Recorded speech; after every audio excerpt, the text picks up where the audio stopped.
I'd like to extend a personal invitation to you.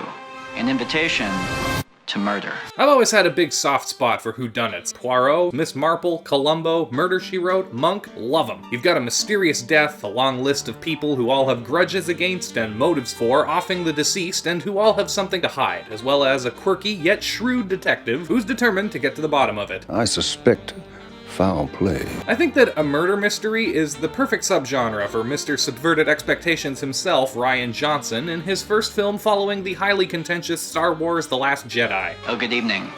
I'm film director Rian Johnson. And I've gotta say, Knives Out is a pretty damn good whodunit. Maybe a little long, maybe a little slow in parts, but overall very well done. In this specific case, we've got an elderly and obscenely wealthy murder mystery author played by Christopher Plummer who commits suicide Jeffrey Epstein style on the night of his 85th birthday, while in the midst of several ongoing feuds with his various freeloading and or sycophantic relatives. The first act is pretty by the numbers. It's more or less what you'd expect from this sort of thing, introducing all the potential suspects and setting the stage for the night of the murder.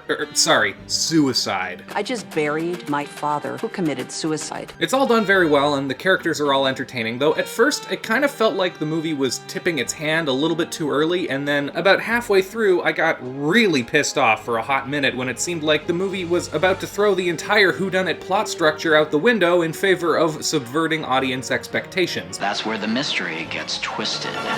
But it turned out that even this was something of a fake-out, and the film quickly introduces new twists and turns to course-correct from there. The script is consistently entertaining throughout, and I actually did quite like where it ended up going with the big reveal at the finale. It's no surprise that writer-director Rian Johnson was specifically inspired by the works of Agatha Christie while writing this movie. The setup is sufficiently perplexing, and every one of the suspects sufficiently unlikable individuals, all hallmarks of Christie. Meanwhile, Daniel Craig, as the enigmatic detective, has a few lines of dialogue that suggest Johnson was specifically invoking Agatha Christie's most famous literary detective, Hercule Poirot. Speaking of which, the cast is absolutely phenomenal. This is probably the thing I like most about this film. In particular, Christopher Plummer, Toni Collette, Michael Shannon, and especially Daniel Craig and Chris Evans are all clearly having tons of fun in these roles. After so many years as Captain America, I'd forgotten how great Chris Evans is at playing a complete asshole, but yeah, he's excellent. That's not meant to be a backhanded compliment or anything, by the way. He's genuinely really good at playing insufferable douchebags, and I think he should do it more often. Gotta do this more often. Similarly, Daniel Craig steals the show with his thick southern drawl and flamboyant dialogue. I really honestly believe that his true calling is as a comedic actor. I always end up enjoying him more in these types of roles than I do when he's trying to be super serious.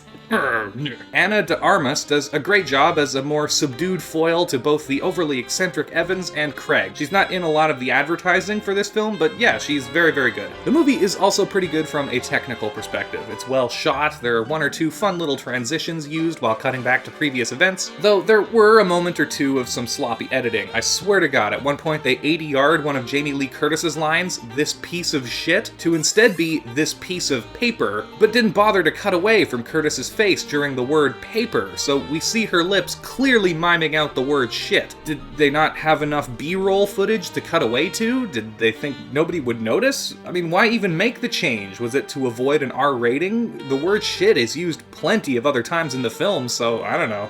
Eat shit. How's that? Eat shit. Eat shit.